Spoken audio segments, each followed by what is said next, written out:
How to make an animated grid in DaVinci Resolve. Let's get into it.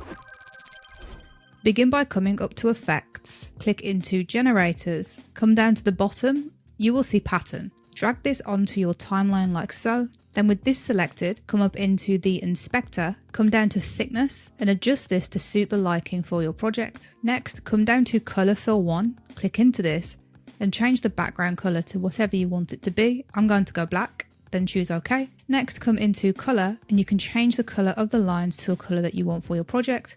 I'm going to stick for white for this example. To animate this, come up to Center and create an initial keyframe. Next, move your playhead to where you want the animation to end, and then change the center X parameter by dragging like so, and doing this will create this animation effect. If you want your grid to be not too intense in your video, you can then come into the settings, come down to composite, come into opacity, and reduce the opacity of the grid to suit your liking. And that's all there is to it.